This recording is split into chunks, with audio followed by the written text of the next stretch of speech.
Assalamualaikum warahmatullahi wabarakatuh. Bismillahirrahmanirrahim. Alhamdulillahirabbil alamin. Wassalatu wassalamu ala asyrafil anbiya'i wal mursalin wa ala alihi wa sahbihi ajma'in, amma ba'du. Alhamdulillah kita bertemu kembali dalam rangka diskusi rutin yang insya Allah pada sore hari ini kita akan bersama-sama membahas tokohnya, yakni Muhammad Abduh, yang mana Muhammad Abduh ini sebelumnya saya mau baca quote-nya yang dibuat simposium kemarin. Saya pergi ke barat, tidak ada muslim, namun saya melihat Islam di sana. Lalu saya kembali ke timur dan melihat muslim, tapi bukan Islam. Perkataan Abduh ini sebenarnya merupakan suatu sindiran untuk kita sebagai atau untuk semua orang muslim atau semua orang Islam yang ada di dunia, bahwasannya Abduh ini melihat Islam itu ada justru bukan pada orang muslim. Jadi sifat Islam itu Abduh melihat justru bukan pada orang muslim, tapi kata Abduh ini dia melihatnya di barat. Justru ketika di timur Abduh malah nggak melihat Islam, tapi hanya melihat orangnya aja muslim. Makanya kemudian terkenal makolahnya Abduh adalah al-Islam mahjubun bil muslimin. Jadi Islam itu sendiri tertutup oleh kelakuan-kelakuan orang-orang muslim. Yang dimaksud kelakuan-kelakuan orang muslim di sini tentu kelakuan orang muslim yang tidak sesuai dengan ajaran-ajaran Islam. Itu sekilas tentang quotes-nya Muhammad Abduh. Dari profil Muhammad Abduh sini, dia terlahir pada abad 18-an, yaitu pada tahun 1849 Masehi, yaitu di dekat Sungai Nil, Mesir. Muhammad Abduh ini terlahir dari keturunan atau dari orang tua yang taat beragama, bahkan ia merupakan keturunan dari penganut torikoh. Akan tetapi pada perjalanannya Abduh sendiri tidak tertarik terhadap torikoh atau bahkan ya mengkritik tradisi torikoh. Muhammad Abduh ini masa pendidikannya juga seperti biasa, yakni menyelesaikan pendidikannya di kampung halamannya sebelum dia berangkat ke Kairo, berangkat ke Al-Azhar. Karena kebiasaan pendidikan Abduh yang terbiasa sekolah dan menuntut ilmu dengan cara menghafal, dan ketika sampai di Al-Azhar justru tradisi keilmuannya ini masih tetap dalam tataran menghafal. Akhirnya ada gejolak dalam diri Abduh. Kenapa kok cara belajarnya ini dari dulu sampai pun ketika berada di ranah universitas atau pendidikan tinggi ini cara belajarnya kok tetap sama aja, kok tetap dalam rangka hanya itu aja, yaitu menghafal saja. Setelah itu kemudian Abduh bertemu dengan banyak berdiskusi dan berguru kepada Jamaluddin Al-Afghani, dan Jamaluddin Al-Afghani inilah kemudian yang banyak mewarnai pemikiran Abduh.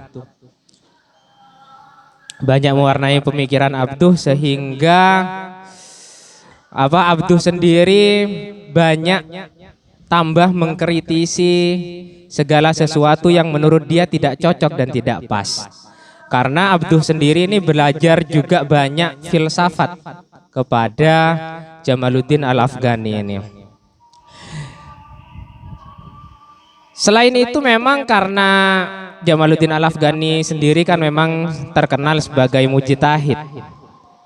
Karenanya mungkin Abduh sendiri kemudian banyak ketertarikan untuk berguru dan belajar kepada Al-Afghani ini. Setelah itu kemudian Abduh juga sempat menjadi pengajar di Al-Azhar. Setelah lulusnya dari Al-Azhar juga mengajar di Universitas Darul Ulum, meskipun pada akhirnya Darul Ulum, bukan Darul Ulum Jombang. Ya, meskipun pada akhirnya juga tidak lagi mengajar di Darul Ulum karena terjadi perang pemikiran lagi. Setelah itu juga sempat diasingkan Abduh, atau nama lainnya diusir lah. Kemudian kembali lagi dan kemudian sampai diangkat menjadi setingkat mufti di Al-Azhar. Mungkin itu perjalanan pendidikan dan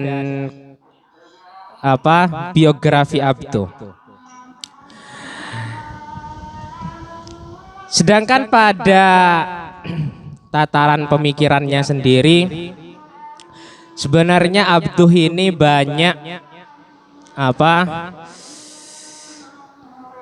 menganggap bahwa atau menomorsatukan akal dalam segi pemikirannya hingga sampai penafsirannya. Abduh berpendapat bahwasannya ketika masalah keagamaan ini tidak dapat dibuktikan dengan logika, maka atau ketika agama ini bertentangan dengan akal, itu maka yang menurut Abduh itu tidak dapat diterima, seperti itu. Makanya Abduh sendiri ya sangat menomorsatukan akal meskipun tidak menafikan wahyu. Dalam pemikiran teologinya Abduh sendiri berpendapat bahwasannya yang pertama itu namanya purifikasi. Kalau anak-anak Muhammadiyah mungkin sudah nggak asing lagi dengan yang namanya purifikasi. Purifikasi ini adalah ya istilahnya penyucian atau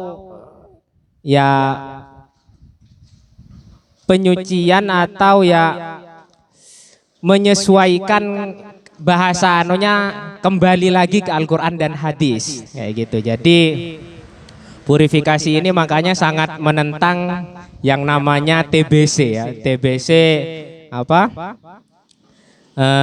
taklid, bid'ah dan khurafat itu namanya.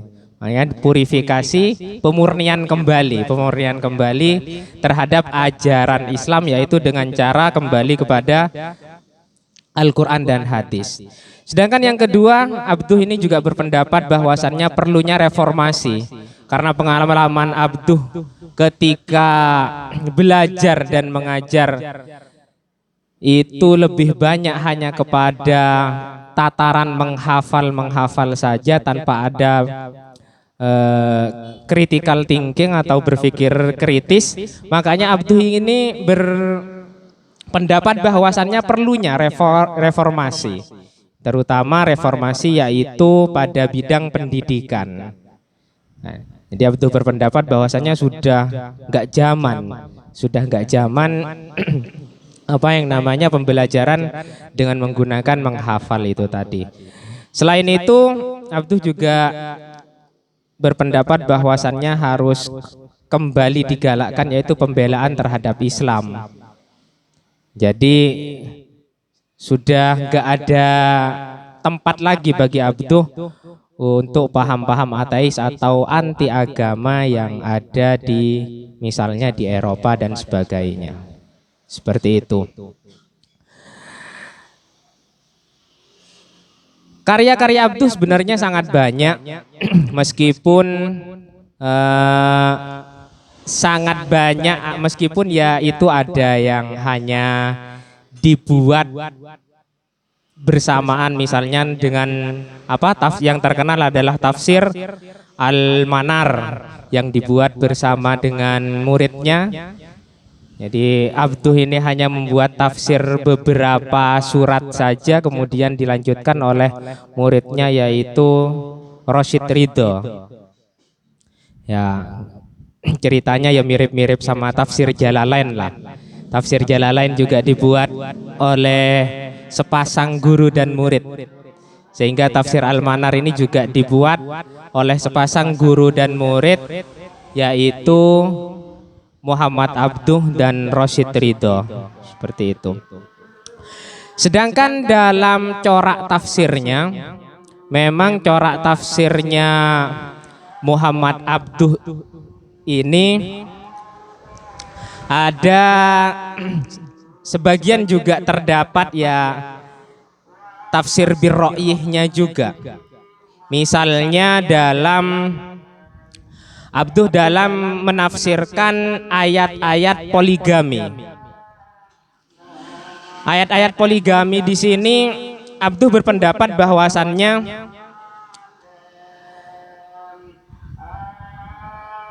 keadaan seseorang itu bisa saja hukum poligami itu menjadi haram.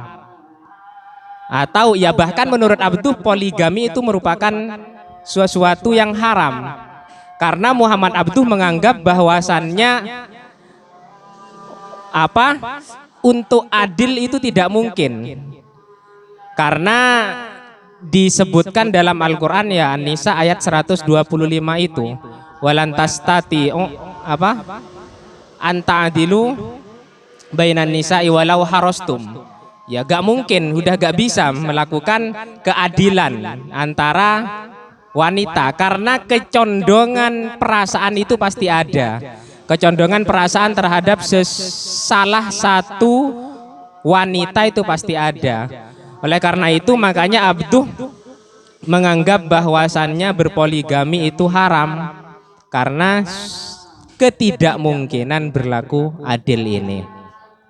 Itu dalam salah satu penafsirannya.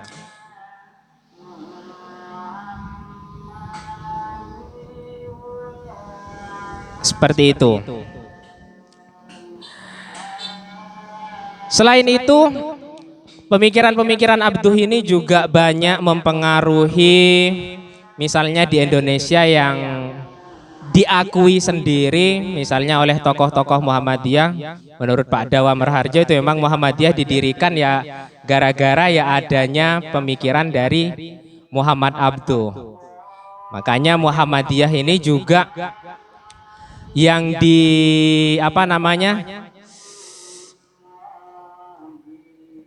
yang diutamakan dalam Muhammadiyah ini adalah ya pendidikan dan purifikasi dan reformasi pendidikannya. Purifikasi yaitu anti TBC dan reformasi pendidikannya. Meskipun dikritik juga sama orang-orang, kenapa Muhammadiyah ini juga gak mengambil sisi kecondongan filsafat dan epistemologinya Abduh. Karena Muhammadiyah ini kan dianggap juga gak mengakomodir filsafat dan epistemologi itu. Padahal ketika misalnya dalam pendidikan ini tidak menyertakan filsafat dan epistemologi, itu kan sesuatu yang sangat kurang nanti terhadap tujuan dari pendidikan di Muhammadiyah itu sendiri.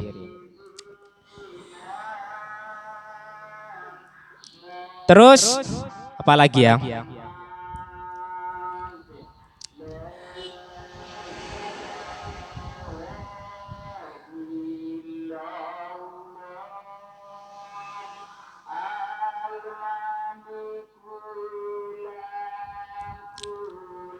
Ya.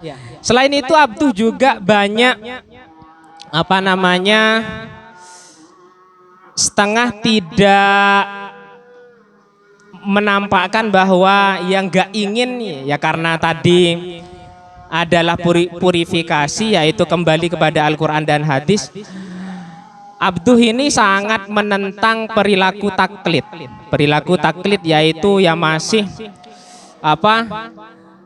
Ya kalau bahasanya Abduh itu jumud. Jumud yaitu selalu menggunakan pendapat-pendapat orang-orang yang terdahulu. Ngapain menggunakan pendapat-pendapat orang terdahulu? Wong sekarang zamannya udah beda, konteksnya sudah berbeda, ngapain masih ikut pendapat orang yang dahulu yang bukan zamannya atau tidak sama konteksnya dengan saat ini. Makanya Abduh sangat menentang sekali apa namanya perilaku taklid ini. Sehingga makanya ketika tafsir-tafsir dari Muhammad Abduh ini kebanyakan juga yang dikutip adalah langsung ayat Al-Quran yang lain atau apa namanya hadis yang lain atau pendapat Abduh sendiri. Sangat jarang ditemukan apa namanya pendapat-pendapat ulama terdahulu yang terdapat pada tafsirnya, tafsir Al-Manar ini. Kalaupun ada itu pun mungkin atau kebanyakan itu hanya ditambahkan oleh Rosyid Ridho sendiri selaku muridnya Abduh. Mungkin seperti itu dulu. Ini kan diskusi, bukan seminar ya. Diskusi ya, mungkin yang lainnya juga bisa menambahkan. Mun seminar, kalau seminar ya mungkin dijelaskan secara detail.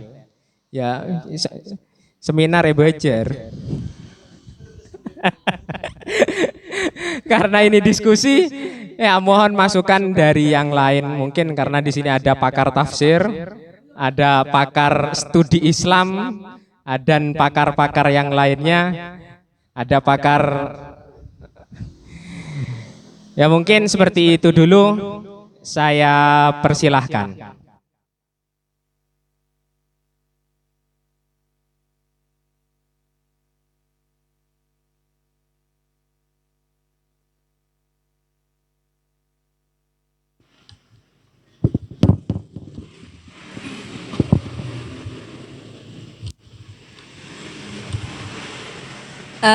Baik, tentang Muhammad Abduh ya. Jadi mungkin kalau kita mengingat Muhammad Abduh, tentu ini adalah sosok pembaharu yang banyak berperan penting ya terhadap bagaimana juga pembaharuan Islam di Indonesia gitu.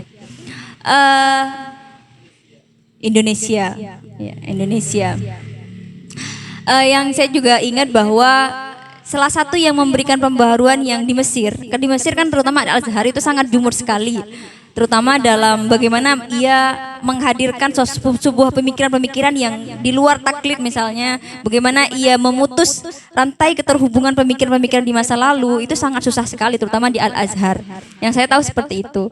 Terus juga di tafsirnya, walaupun saya belum menelusuri secara jauh, memang sangat menekankan tafsir birro'i, atau dalam arti bahwa tafsir yang menekankan bagaimana peran akal di situ sangat berperan penting, walaupun tidak menafikan sama sekali tentang peran kayak misalkan asbabun nuzul atau terutama Israiliyat, itu sangat ditolak sekali. Yang ingin saya tanyakan sebenarnya Kak, waktu itu kan sosok Abduh ini sangat ini ya, maksudnya dia sangat kontra sekali gitu dengan TBC tadi ya. Tapi di periode setelahnya di Al-Azhar sendiri itu bahkan banyak sekali cendekiawan-cendekiawan Muslim yang membawa ide pembaharuan. Itu justru ditolak lagi gitu. Maksudnya Al-Azhar ini kan jumud, diberi kayak pencerahan-pencerahan oleh Abduh, tapi pada akhirnya ia kembali jumud begitu. Nah, konsep apa sebenarnya sumbangsi pemikiran yang ia sumbangkan kepada Mesir atau sumbangkan kepada seketika ia masih menjadi mufti atau menjadi sosok cendekiawan di Al-Azhar pada waktu itu, sehingga ia sangat mudah sekali roboh gitu. Bahkan orang-orang cendekiawan-cendekiawan Muslim yang datang setelahnya itu ditendang dari Mesir gitu, karena dianggap membahayakan Mesir gitu, dengan pemikiran yang dianggap itu liberal. Itu sih pertanyaan dari saya sih Kak. Itu ya, maksudnya akar pemikirannya itu sejauh mana gitu loh, maksudnya dari Muhammad Abduh sendiri. Itu sih. Sudah kameramen.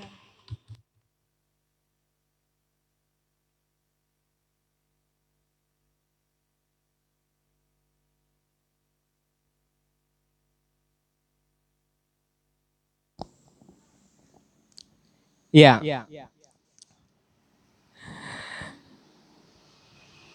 Sebenarnya Muhammad Abduh ini kan pada awalnya memang bukan orang yang 100% memang diinginkan kehadirannya di Al-Azhar. Ya makanya sebelumnya Abduh ini malah juga pernah diusir kan, setelah itu mungkin kembali lagi ke Al-Azhar, kemudian diberi jabatan hingga sampai sebelumnya ngajar biasa, setelah itu sampai diberikan jabatan sebagai mufti. Ya secara pasti ya saya nggak mengetahui, karena itu yang mungkin ya ranah internal Al-Azhar itu sendiri seperti apa.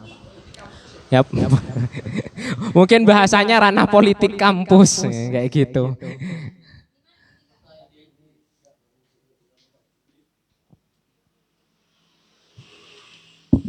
Ya, jadi kan kalau rasionalisme Muhammad Abduh ini kan bagaimana kita memerankan mengoptimalkan peran akal gitu. Yang saya tahu kan hanya di tafsirnya gitu. Nah, sejauh mana rasionalitas ini digunakan dalam berbagai bidang misalnya, atau beranah apa saja yang menjadi yang menggunakan rasionalisme, yang menjadi pijakan rasionalismenya Abduh gitu kan di sana gitu. Sejauh mana pengaruh pemikirannya gitu pada waktu itu. Ya, sebenarnya rasionalisme ini bukan rasionalisme dalam Islam ya. Di sini yang sejauh yang saya baca rasionalnya itu adalah teologi rasionalnya. Yaitu tadi ya pemahaman Abduh tentang teologinya saja. Meskipun di tafsirnya itu sendiri ya juga ada indikasi-indikasi yang di situ menggunakan rasional. Tapi kebanyakan memang sejauh yang saya baca rasionalismenya itu hanya dalam teologi saja. Seperti tadi rasionalnya yaitu yang namanya TBC itu kan sangat tidak sesuai dengan akal. Yang namanya khurafat, yang namanya taklid, yang namanya bid'ah itu kan sangat tidak sesuai dengan akal. Juga misalnya tadi dalam pendidikan yang hanya sekedar menghafal saja itu kan sangat tidak rasional bagi Abduh. Sangat ya nggak critical thinking sama sekali, itu kan nggak rasional. Jadi sejauh ini yang saya temukan rasionalismenya Abduh itu hanya ya pada ranah teologi dan sedikit penafsiran saja. Karena dalam penafsirannya itu enggak 100% birro'ih juga, masih ada ya kutipan-kutipan atau pendapat-pendapat yang itu bersumber dari misalnya asbabun nuzul atau pendapat-pendapat ulama yang lain yang dianggap sepemikiran dengan Abduh. Seperti itu. Jadi enggak semua hal atau enggak semuanya, atau bahasanya itu bukan rasionalisme dalam Islam, tapi lebih banyak hanya pada ranah teologis saja. Ranah teologis saja yang tadi yang purifikasi sama reformasi pendidikan terus pembelaan terhadap Islam. Sejauh yang saya baca hanya pada tataran itu saja. Tidak sampai menyangkut seluruh aspek dalam keislaman.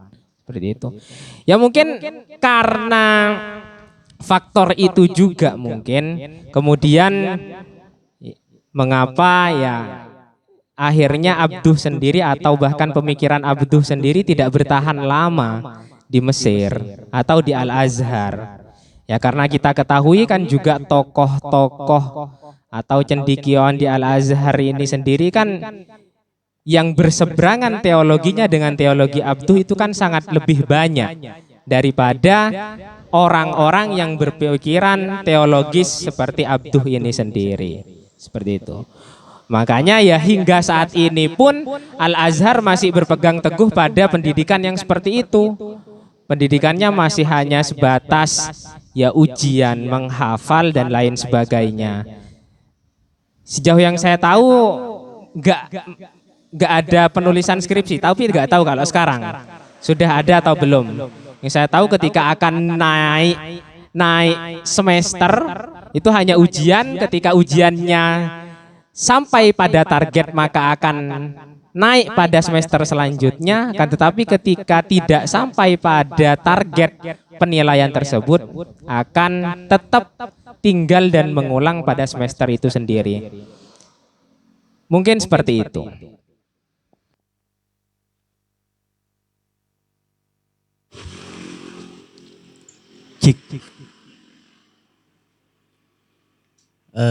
Muhammad Abduh ya, seorang tokoh yang sangat dikultuskan oleh golongan mereka yang menginginkan pan-islamisme atau ingin mempersatukan umat Islam dalam kehidupan dunia ya, baik secara politik, pendidikan maupun teologis.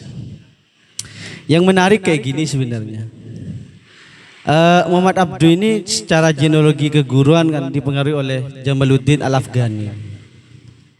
Adapun Jamaluddin Al-Afghani itu seorang tokoh yang sangat Islam sekali, baik dalam ranah politik, sehingga menginginkan suatu wadah, kalau bahasa Arabnya itu nidom, sehingga nanti Muhammad Abduh itu terpengaruh bahwa dengan mengkritik pendidikan di Al-Azhar itu hanya verbalistik, hanya ceramah tok. Sedangkan Muhammad Abduh menginginkan suatu al-harokah, bahasa kita hari ini adalah aktivis. Kalau dalam dunia internasional kita lihat Taliban ya, itu pengaruh dari Jamaluddin Al-Afghani itu, Taliban, di mana menganggap bahwa Barat itu sudah memecah belah umat Islam karena spirit Islamnya kuat sehingga minta pan-islamisme.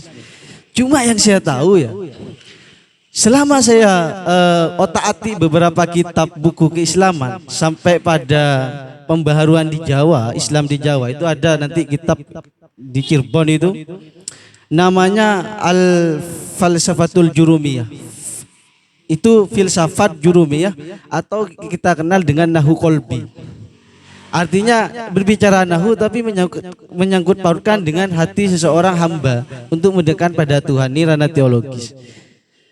Sekarang sebaiknya Abduh itu memberikan argumentasi yang jelas bagaimana umat Islam ingin bersatu sehingga punya uang sendiri, punya negara sendiri, punya nidom sendiri. Apakah penting? Karena di Indonesia dengan adanya persatuan beberapa organisasi yang mengatasnamakan agama, itu pun dalam ADART-nya saya tidak pernah membaca dasar doktrinnya, dasar agamanya.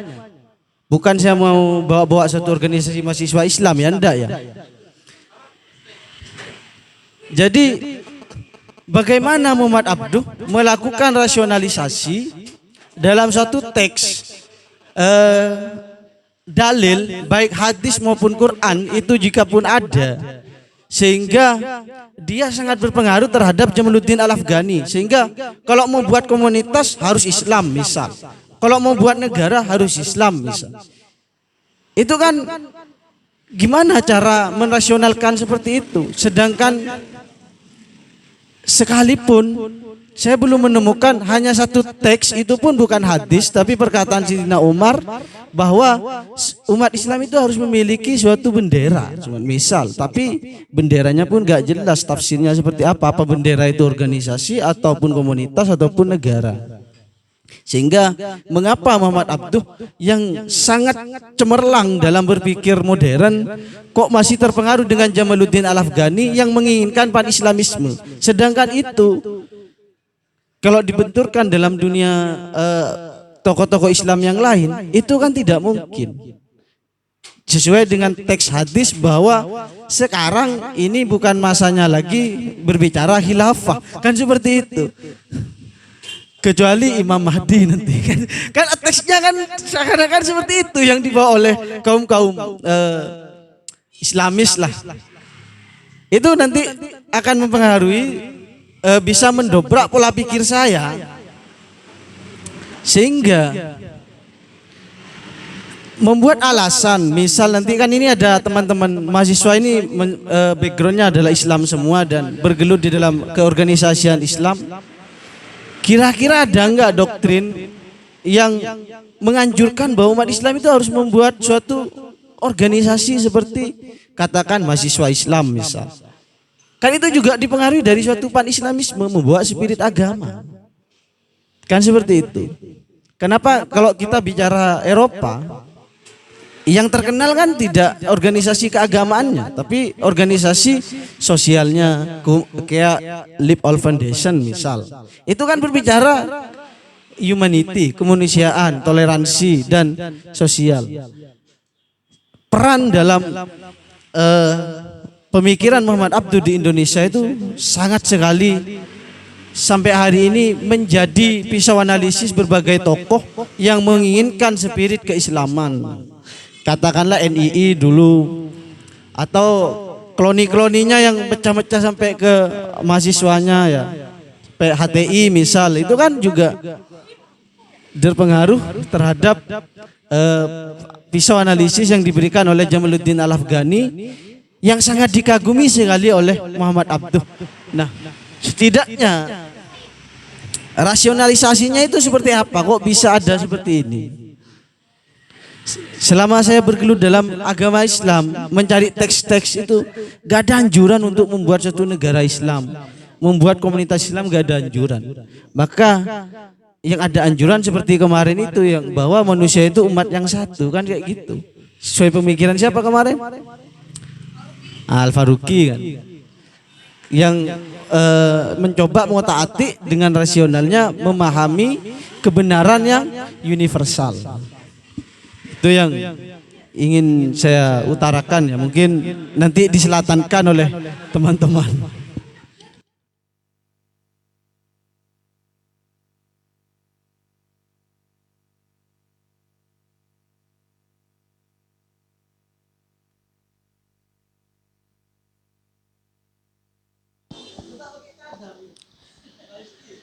Iya. Sebenarnya pan-islamisme ini kan sudah bahasanya kan sudah didirikan lah bahasanya ini oleh Jamaluddin Al-Afghani. Sedangkan sejauh pembacaan saya ini sebenarnya Muhammad Abduh sendiri sudah tidak terlalu tidak terlalu fanatik lagi terhadap pan-islamisme. Itu dibuktikan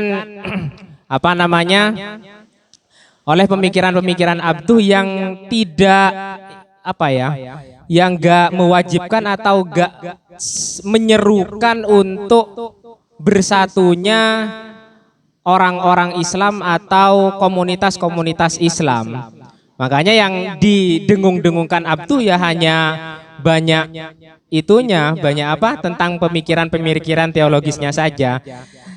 Kagum terhadap gerakan pan-islamismenya Abduh itu mungkin Jamaluddin Al-Afghani itu mungkin ada, tapi ya sudah agak berkurang ketika bergeser pada Abduh dan Rashid Ridho sendiri.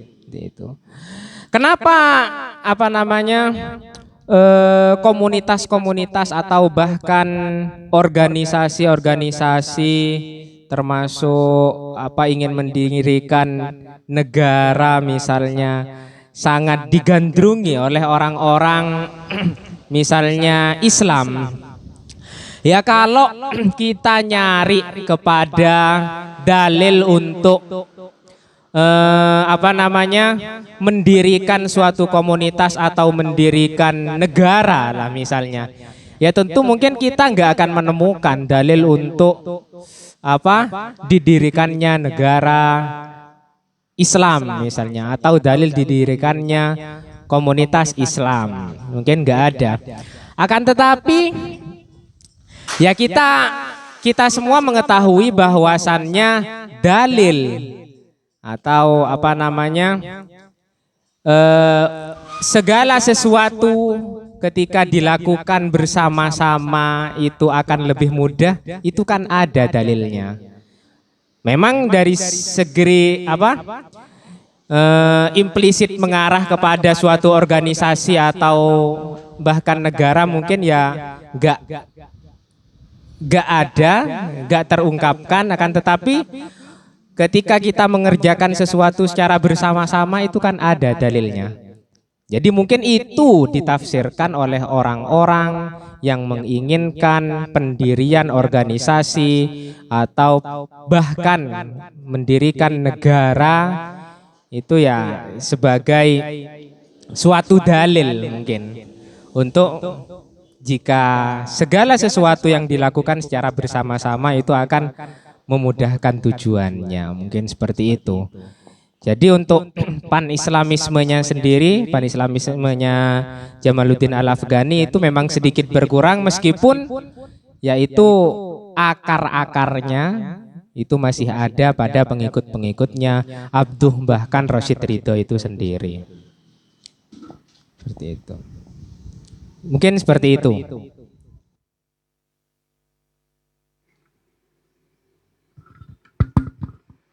Saya pengen lebih tahu tentang teologi, pembahasan teologi rasionalismenya itu.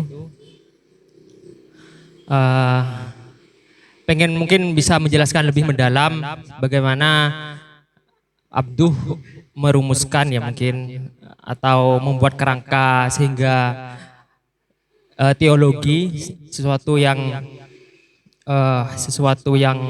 apa ya? Sesuatu yang suci di alam sana gitu kan, yang mungkin sangat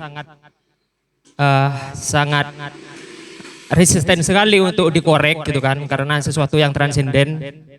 Bagaimana kemudian itu bisa menjadi sesuatu yang rasional gitu, entah itu dari metodologinya atau mungkin epistemologinya gitu, seperti apa sehingga atau mungkin bisa dicontohkan seperti apa tafsir-tafsir teologi yang bisa ditafsirkan secara rasional.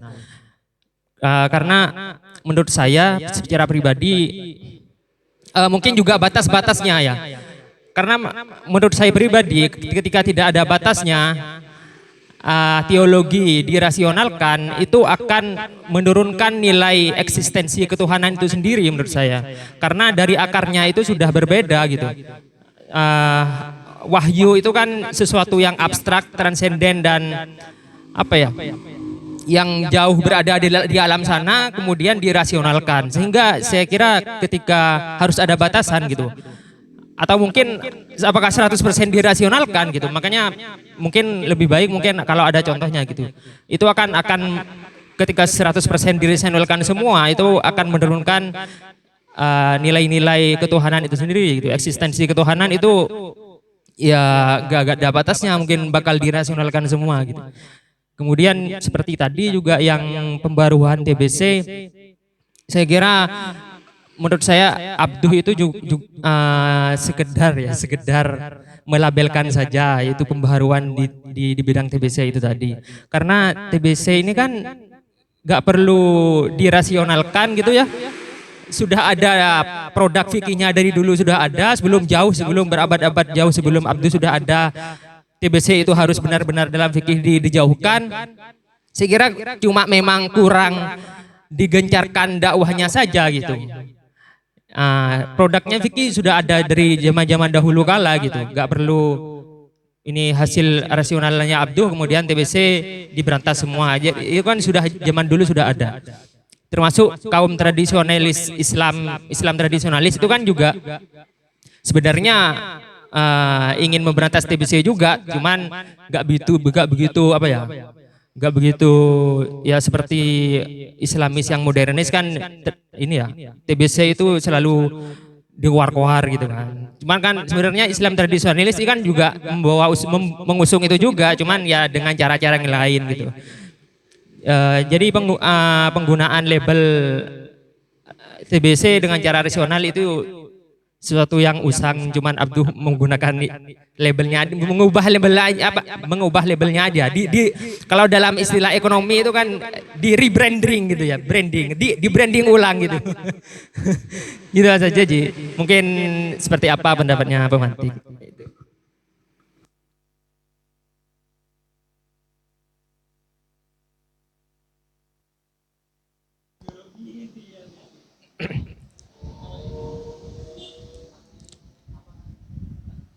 Iya.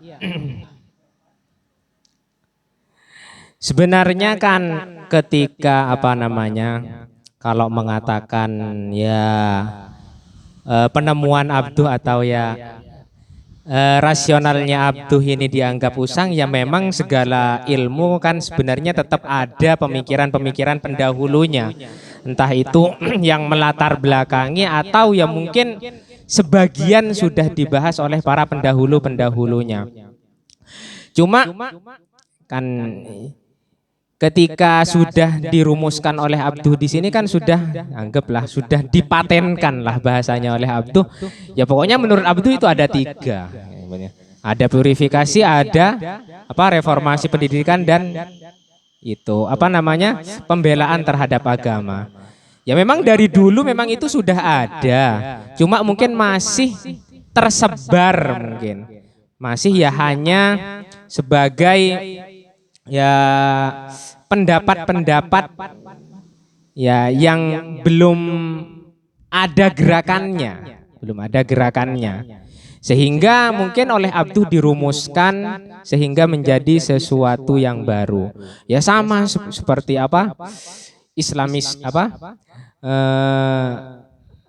islamisasi ilmu, terus lagi ya itu kan sebenarnya ya sama, hanya rebranding terus. Cuma kan ya tetap diakui sebagai suatu keilmuan yang baru.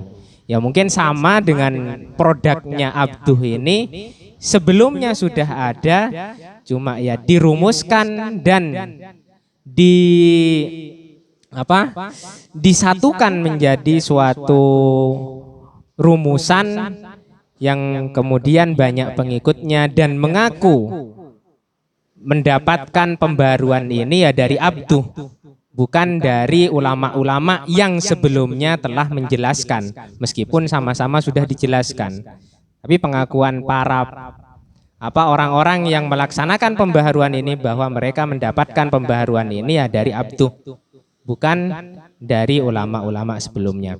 Mengenai metodologinya, kenapa Abduh menggunakan teologi rasional. Sebenarnya Abduh sendiri ini berangkat melihat keadaan orang-orang Islam ya, terutama ya sekitar Muhammad Abduh sendiri, yaitu Mesir.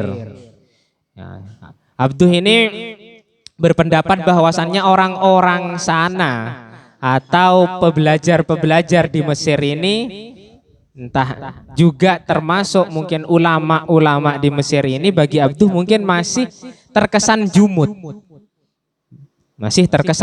Oleh Abduh. Kenapa jumud? Ya karena dari dulu yang dibahas itu saja. Yang dibahas hanya itu saja. Tanpa berani melakukan suatu suatu pikiran atau suatu pembaharuan yang dirasa sesuai dengan zaman saat ini. Misalnya dulu memang poligami boleh menurut Abduh. Poligami dari dulu itu Abduh tidak menyalahkan poligami yang dilakukan pada masa dulu. Karena menurut Abduh masa dulu itu memang ya poligami ya sebagai bentuk pembelaan terhadap wanita pada zaman dahulu. Ketika wanita ya masih dianggap sebagai orang-orang yang yang bahasanya ya nggak berguna lah ketika dulu. Sehingga dengan adanya pernikahan maka itu dianggap mengangkat derajat para wanita. Akan tetapi ketika disesuaikan menurut Abduh itu, ketika disesuaikan dengan zaman saat ini, ketika wanita sudah dianggap sama hak dan kewajibannya, tentu poligami menurut Abduh ini sudah bukan suatu pembelaan lagi terhadap wanita. Kata Abduh malah justru poligami ini ya sebagai bentuk kembali merendahkan wanita. Karena ya wanita sudah merdeka, masa hanya dijadikan, kalau dalil-dalilnya diperbolehkan poligami kan dari dulu hanya sebagai untuk menyalurkan hasrat. Nah, ketika saat ini poligami masih dianggap boleh atau diperbolehkan poligami, menurut Abduh ini malah kembali merendahkan wanita, karena saat ini wanita sudah dianggap sama hak dan kewajibannya. Seperti itu. Dari berangkat dari itulah makanya ya kemudian ya menjadi ya teologi rasional yang dianukan oleh Muhammad Abduh ini sendiri. Seperti itu. Kalau batasan-batasan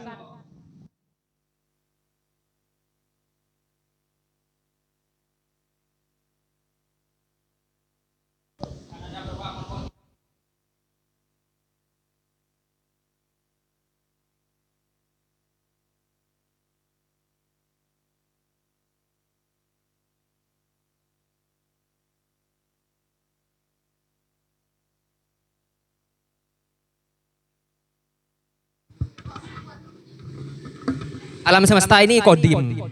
Apa nggak bakal ya apa ya kekal gitu. Alam semesta ini kekal gitu.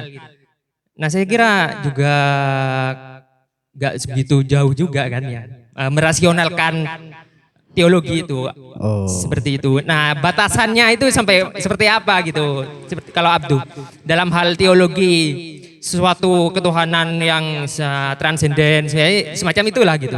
Batasannya sampai mana gitu. batasan yang dimaksud ini batasan apanya? Dalam Batasan- merasionalkan ketuhanan itu gitu. Dalam- berarti Seperti halnya ruang lingkupnya gitu Mas ya. iya, Ruang lingkup kan teologisnya ada itu di kelompok mana? gitu? kelompok teologi Islam Oh. yang merasionalkan contohnya bahwa alam semesta itu kodim akan kekal terus gitu, gak bakalan hancur gitu. Ini yang kan bertentangan dengan kelompok teologi Ahlussunnah wal Jamaah kan gitu kan, bertentangan. Nah ini kan juga sangat rasional sekali itu, produk-produk rasional sekali gitu, teologi yang seperti itu, kelompok yang ini gitu. Nah itu apa mengarah ke seperti itu gitu mungkin contohnya. Maksud saya batasannya itu sampai mana gitu. Apakah yang seperti itu gitu. Ini kan sudah sangat rasional sekali sehingga menurut saya kembali tadi akan menurunkan nilai-nilai ketuhanan itu gitu. Karena dari akarnya nilai ketuhanan itu bukan sesuatu yang 100% rasional, nggak bisa juga dirasionalkan gitu. Jadi ya itu deh, pertanyaan batasannya sampai mana gitu. Sedikit banyak ingin menambah. Karena pemantik terlalu dalam memahami poligami. Saya teringat pada waktu pemantik mengisi syahrur juga membawa poligami. Poligami itu urusan dapur Mas, urusan rumahnya yang penting beristri dulu. Kayak gini Mas Aril, menarik sebenarnya pertanyaan karena menyangkut teologis, berarti pengen pendalaman terkait teologi atau rasionalisasi dari teologisnya dari Muhammad Abduh. Berbicara teologi rasional sebenarnya bahasa modalnya adalah bagaimana Muhammad Abduh mengkonsepkan terkait ketuhanan. Ada beberapa pokok pemikiran sebenarnya punya Muhammad Abduh. Jika kemudian saya jabarkan semua maka sampai Isya nanti tidak akan pernah selesai. Ada yang menarik punya Muhammad Abduh itu dari kajiannya yaitu tentang wujud. Bagi Muhammad Abduh, wujud itu ada 3 misal. Ada wujud wajib adanya, secara esensi wujud itu wajib adanya dan ada wujud yang wajib tidak adanya. Dan ada wujud mungkin lidzatihi itu artinya esensinya dan adanya, sehingga nanti menentukan eksistensinya itu kemungkinan ada dan kemungkinan tidak ada. Wujud itu zat atau sifat? Wujud itu sifat. Berbicara zat itu kan bicara teologis, itu kan bicara Tuhan ya. Jadi kalau Tuhan itu masuk pada wujud yang wajib adanya lidzatihi sehingga eksistensinya dan esensinya itu ada. Paham ya? Nah kita itu sebenarnya masuk wujud yang tidak wajib adanya. Sekalipun Banu cuma orang tuanya dulu tidak mau melahirkan Banu, ada masalah, gak wajib kan?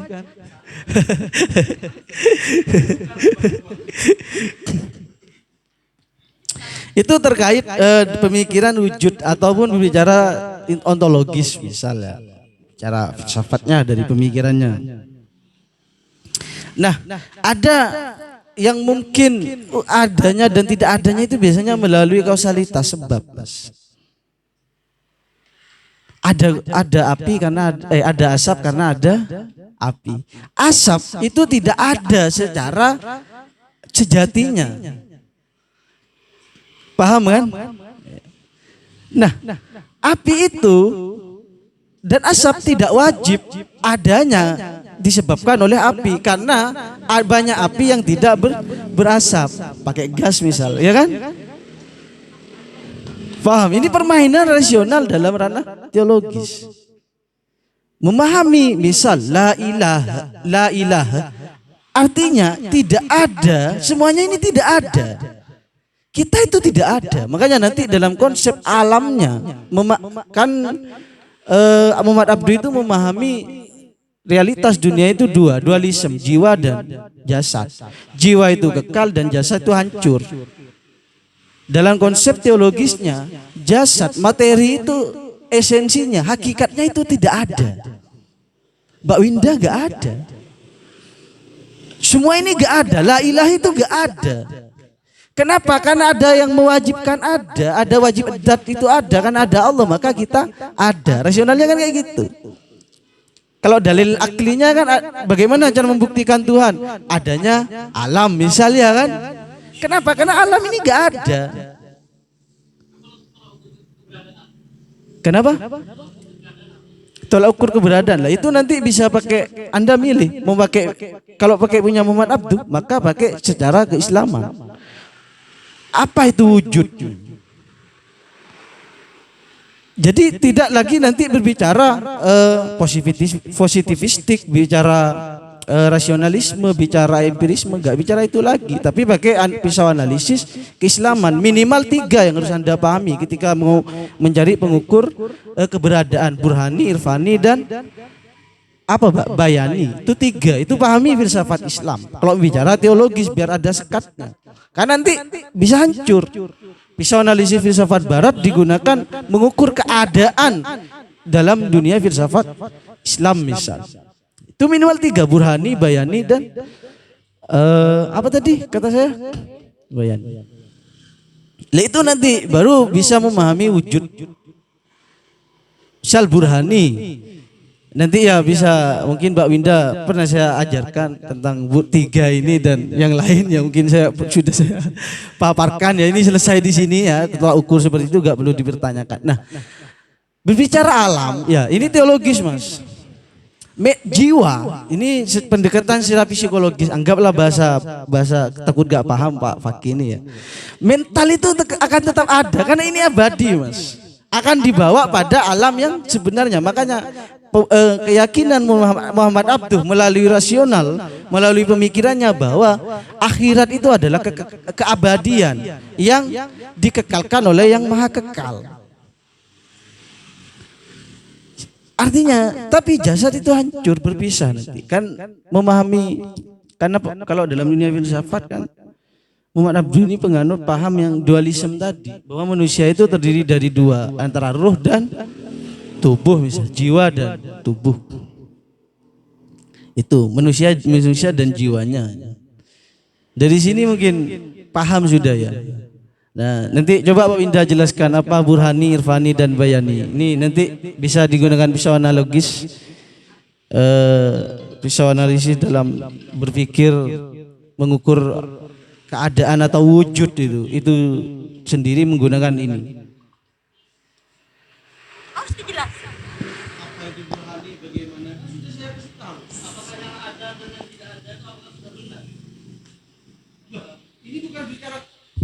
Ini bukan bicara kebenaran, tapi bicara keberadaan. Kalau saya yakini dalam rasional Islam, Anda itu tidak ada, Mas. Makanya la ilaha, semuanya tidak ada. Illallah, yang ada hanya Allah. Makanya Allah adalah menjadi sebab yang tidak disebabkan adanya.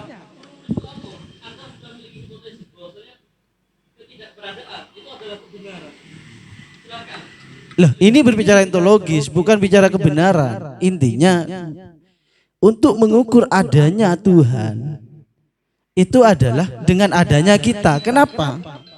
Karena kita adalah tidak wajib adanya. Untuk mengukur keberadaan Tuhan berarti adanya kita ya. Kalau misalnya alam semesta ini sudah tiada, berarti Tuhan itu berarti juga tiada ya. Kalau keberadaan Tuhan hanya diukur karena keberadaan materi alam semesta dan kita ini, ketika alam semesta dan kita ini sudah kiamat gitu dalam bahasa agamanya, berarti ketuhanan itu kan juga gak ada. Apa? Ini kan terlalu pendek kalau menurut saya memahami keberadaan Tuhan hanya diukur dengan keberadaan materi yang kita amati sekarang. Maksudnya, Anda paham alam enggak? Bukan dunia, bukan bumi. Alam itu apa menurut Anda? Menurut saya alam semesta. Akan Anda yakin? Kalau alam semesta ya alam yang kita amati ini. Kalau alam akhirat ya. Nah, makanya ya, saya berbicara beda. alam, adanya alam itu banyak mas alam dalam konsep Islam. Ada. Enggak, alam soalnya malakut. tadi enggak bilang alam, mengatakan istilahnya keberadaan kita gitu kan. Tadi bilangnya keberadaan kita berarti membuktikan keberadaan Tuhan. Nah, kalau kita ini sudah gak ada, berarti Tuhan otomatis gak ada. Yang mentiadakan siapa? Hah? Yang mentiadakan kita siapa? Ya Tuhan. Ya sudah, Ya, tapi berarti kan ada Tuhan. Ya, Kenapa Anda masih menyebut Tuhan? Berarti tidak adanya alam ini bukan berarti Tuhan ikut. Untuk tidak ada, yang mentiadakan siapa? Anda jawab Tuhan. Kan kayak gitu rasionalnya. Kalau masih Anda mau nyebut Tuhan, iya Tuhan ada. diukur dengan keberadaan materi seperti yang kita amati ini gitu. Diukur dengan adanya alam. Nah, alam itu Oh bisa iya, alam semesta, iya termasuk alam akhirat berarti alam kan? akhirat. Makanya Iya. saya katakan tadi alam akhirat itu kata Muhammad Abduh alam yang abadi yang dikekalkan oleh yang maha kekal, sehingga keberadaan kita itu tidak berada dengan dirinya sendiri. Artinya disebabkan dengan yang disebabkan oleh keberadaan yang tidak disebabkan. Ya, berarti Siapa keberadaan yang tidak disebabkan itu? Kalau dalam tauhid yang saya anut itu adalah qiyamu binafsi, adanya itu berdirinya dengan sendiri. Wujud itu bicara teologis ya. Ya alam semesta berarti alam secara umum kan gitu kan. Makanya kita itu masuk pada mungkin adanya dan mungkin tidak adanya. Ya siapa yang mentiadakan selama ada Tuhan? Ya Tuhan ya kan? Kan kayak gitu Mas, rasional. Ya alam semesta Iya. termasuk alam akhirat berarti udah. Ya, ini dalil akli kan kayak gitu. Di sisi lain nanti makanya harus pahami burhani, bayani dan apa tadi itu ya? Irfani itu. Dijelaskan, Tuh, Mbak Winda. coba jelaskan.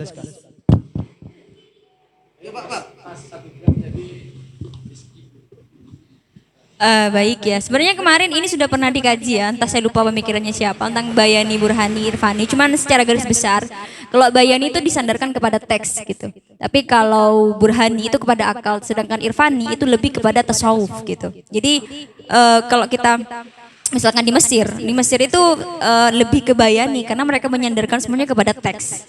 Sedangkan Burhani, kita tahu Burhani sekarang bagaimana keilmuan-keilmuan kita ada interdisipliner, ada keterkaitan, ada porsi akal di situ. Sedangkan Irfani itu lebih ke tasawuf. Jadi bagaimana tiga. Terserah kalau mungkin ada tokoh lain yang 4 nanti bisa ditambah sendiri. Jadi sementara garis besarnya itu. Jadi itu ya, itu saja dari saya.